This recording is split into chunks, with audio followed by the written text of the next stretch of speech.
Hola amigos y amigas, buenas tardes, ¿cómo están? Me da mucho gusto saludarlos nuevamente por este medio y el día de hoy vamos a continuar con la serie Cómo conocer a Dios. Hoy vamos con el episodio 4 de 5, el penúltimo, y como ya es costumbre en esta serie vamos a iniciar con una serie de preguntas, así que las leamos, escucha y pon mucha atención. ¿La obediencia? ¿Cómo? ¿Por qué? ¿Y qué sucede si fracaso? ¿Qué viene primero, la victoria o la paz? ¿Cómo puedo vivir sin pecar? Y para no perder la costumbre de esta serie, les voy a contar una historia nuevamente. Era diciembre, Navidad, y un papá siempre utilizaba una frase con sus hijos que decía más o menos así: cuando era chiquito a llorar me sentaba porque a mi hermanito el pastel más grande le daban. Entonces esto lo hacía de tal manera que quería ver y enseñarle a sus hijos que no debería existir diferenciación entre uno y otro, sino más bien que todos eran iguales, ¿no? Y resulta que en este diciembre les dan una bolsa de dulces a cada uno de los niños, eran dos, y se van a la casa. Al llegar a su casa, el papá se da cuenta que eran unos caramelos muy duros que tardaban mucho tiempo en la boca. Entonces él trató de administrar los dulces, y al chico más pequeño le esconde los dulces de tal manera que no los comiera rápido. Entonces el niño chiquito, al ver que se le habían desaparecido sus dulces, va y toma la bolsa de dulces de su hermano y la tira a la taza de baño. La idea que él, o el argumento que él en algún momento dio tiempo después, porque cuando le preguntaron dónde estaban los dulces, él se quedó callado.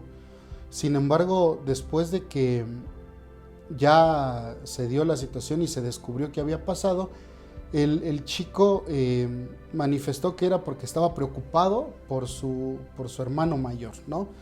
Entonces, en este contexto nosotros muchas veces vivimos cosas similares en la vida cotidiana. A veces, al ver que una cosa no nos sale bien a nosotros, pues no queremos que le salga bien al otro. O cuando estamos tratando de salir adelante en un trabajo, pues existe competencia, y digo, la competencia puede ser sana siempre y cuando ninguno salga perjudicado.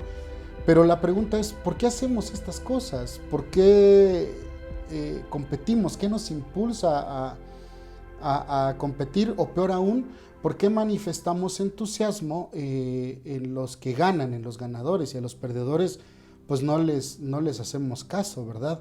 Entonces todo esto comienza con el pecado, y el pecado comienza con Lucifer. Lucifer quería ser semejante a Dios, y también él quería recibir adoración. Y para que entiendas esto, te quiero leer una cita bíblica.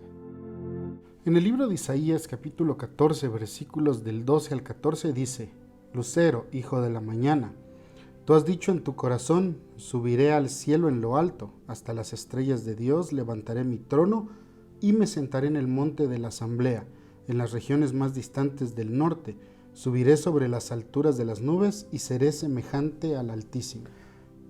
Con esto podemos entender que el pecado empieza cuando nosotros queremos recibir la gloria que le corresponde a Dios, y esto se ve pues en nuestras colonias, en nuestros trabajos, en empresas, incluso hasta dentro de la misma iglesia. Nosotros podemos ver este forcejeo que al final puede producir la muerte. La base del pecado es la separación de Dios. Esto resulta cuando nuestro deseo insaciable de ser el primero es lo más importante. Una palabra que se utiliza mucho en este contexto es el egocentrismo. El egocentrismo es la base de todas las obras, es decir, son pensamientos y acciones pecaminosas que hay en nuestras vidas. Nosotros pensamos que cuando nos acercamos a Dios, este tipo de situaciones ya no van a suceder y que vamos a ser santos, ¿verdad? Pero pues bueno, estamos muy lejos de eso, estamos invitados a la santidad, pero pues obviamente es un proceso muy, muy difícil. Y cuando nosotros empezamos a andar en el camino cerca de Jesús, empezamos a hablar un poco más de Él, y nos volvemos a encontrar con este tipo de situaciones, entonces pensamos que estamos mal y que estamos pecando, y esto al final va a provocar que nos desanimemos y que nos alejemos de esa relación que teníamos con Jesús. Ahora, muchos de nosotros a lo mejor nos podemos preguntar, ¿es posible que nuestra relación con Jesús podamos pecar? ¿O cómo trata Jesús a los creyentes que pecan? Y para que puedas entender esto, también te voy a leer otro pasaje de la Biblia. Pon atención. En el Evangelio de San Marcos, capítulo 9, versículos del 33 al 37, dice: En esto llegaron a Cafarnaúm, y estando ya en casa les pregunta: ¿de qué ibais tratando en el camino? Mas ellos callaban, y es que habían tenido en el camino una disputa entre sí, sobre quién en ellos era el mayor de todos. Entonces Jesús, sentándose, llama a los 12 y les dijo: Si alguno pretende ser el primero, hágase el último de todos y el siervo de todos. Y Jesús, llamando así a un niño, le colocó en medio de ellos y después de abrazarle le dijo: En verdad os digo que si no os convertís y hacéis sencillos como los niños, no entraréis en el reino de los cielos. Por ir discutiendo por la posición, los apóstoles se iban quedando más atrás en el camino, es decir, Jesús no los escuchó, ellos se iban alejando de Jesús, y obviamente esto sucede precisamente, o hace referencia precisamente a lo que puede suceder cuando nosotros nos alejamos de Jesús. Es decir, ellos se alejaban por discutir por una posición, ellos se alejaban por la satisfacción personal de ver quién era mejor o quién era más importante dentro del trabajo con Jesús. Y obviamente esto nos enseña que entre más lejos estemos de Jesús, existen más posibilidades de que nosotros podamos pecar. Si nosotros estamos cerca de Jesús, corremos menos riesgo de que en algún momento nosotros podamos cometer un error de este tipo. Y en el versículo 34 dice: ellos callaron. De la misma manera en la que el chico de la historia se quedó callado cuando le preguntaron dónde estaban los dulces de su hermano. Es decir, nuestro silencio muchas veces es precisamente porque hay una consecuencia de alguna acción que nosotros hayamos hecho. Entonces, si tenemos puesta nuestra vista en Jesús, corremos menos riesgo de poder pecar.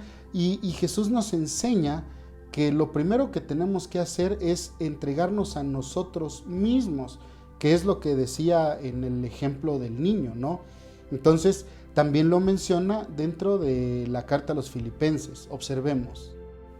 En la carta a los Filipenses capítulo 2, versículo 7 dice: se despojó a sí mismo, tomando forma de siervo, haciéndose semejante a los hombres. Con esta cita bíblica nosotros podemos ver que Jesús habla un poquito del sentido de la humildad. Y pues en ese momento cuando Jesús los junta en la habitación y les pregunta que por qué discutían, Jesús pudo haberlos corrido y decir: bueno, ¿saben qué? Váyanse, yo voy a buscarme otros discípulos que no sean tan gandallas como ustedes. Sin embargo, quiso enseñarles el valor de la humildad, y que pues finalmente a Jesús no le importaba la posición, es decir, no importa si tú tienes un título en algún lugar, en una empresa o gozas de ciertos privilegios, eso a Jesús no le importa. Y de esta forma nosotros podemos ver cómo Jesús muestra lo bondadoso y paciente que fue con sus discípulos ante el pecado del orgullo.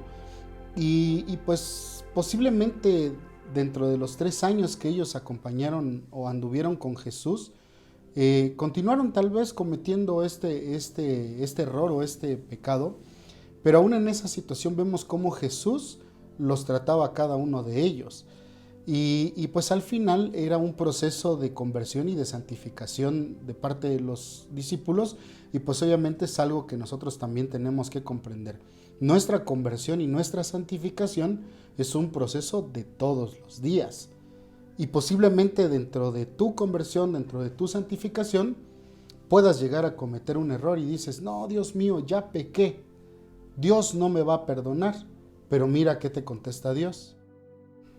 En la primera carta de Juan, capítulo 1, versículo 9, dice: si confesamos nuestros pecados, Él es fiel y justo para perdonar nuestros pecados y limpiarnos de toda maldad. En este versículo podemos ver que todos los pecados son perdonados. El único pecado que no tiene perdón es el pecado por el cual no pedimos perdón o del cual no nos arrepentimos.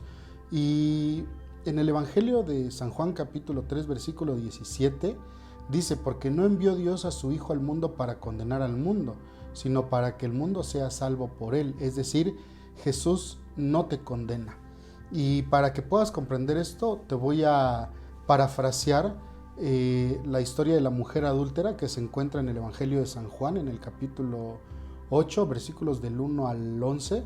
Y pues obviamente dice que Jesús estaba en la sinagoga y de repente llegaron los fariseos y escribas y le llevaron a una mujer adúltera.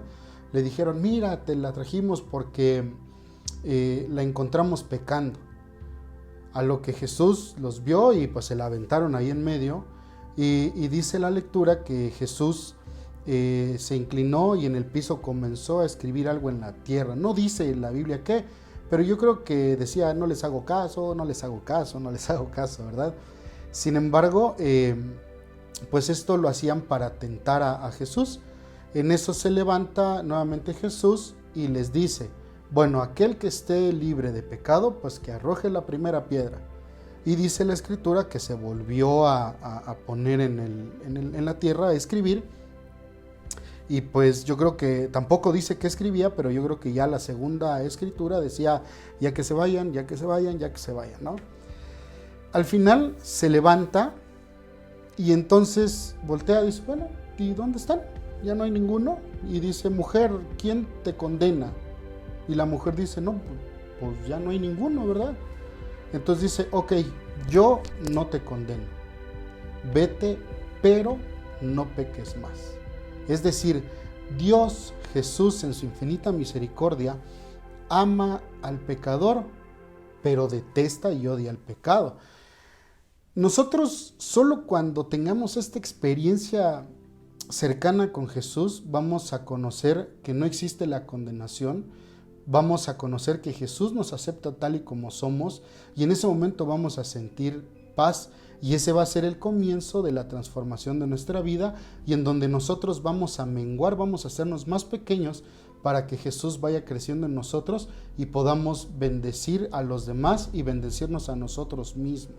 La relación constante con Jesús y la obediencia de sus discípulos hizo que ellos se fueran transformando para bien. Es decir, la obediencia a Dios se obtiene por la fe, no por nuestros esfuerzos. Y la obediencia aquí produce muchas cosas. La obediencia produce justicia, la obediencia produce un nuevo nacimiento, la obediencia produce entrega a Dios, la obediencia produce dar el control de nuestra vida a Jesús. También la obediencia nos da arrepentimiento, la obediencia produce frutos y la obediencia también nos lleva a conocer a Jesús y verlo como un ejemplo. Y finalmente la obediencia nos permite descansar en Jesús. Y esta obediencia hacia Él nos va a hacer cambiar mucho el concepto de lo que nosotros realmente vemos o conocemos de Jesús. Y el objetivo del día de hoy es eso: acercarnos hacia Jesús, obedecer y tratar de cumplir con el propósito que Él tiene en nosotros. No se trata de una fórmula mágica en donde nosotros nos acerquemos a Jesús y de inmediato las cosas cambian para bien. Es un proceso.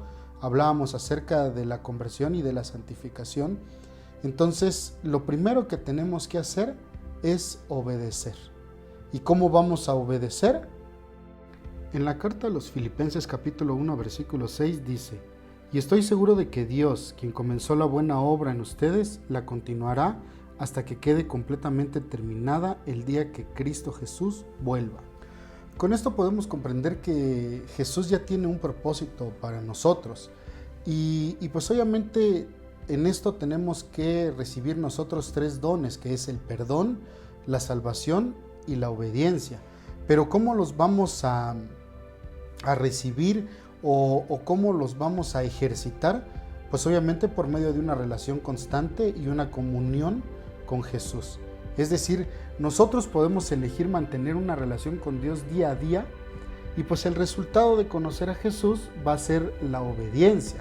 Si nosotros no ejercitamos nuestra fe con esta relación, pues obviamente no vamos a poder glorificar el nombre de Dios.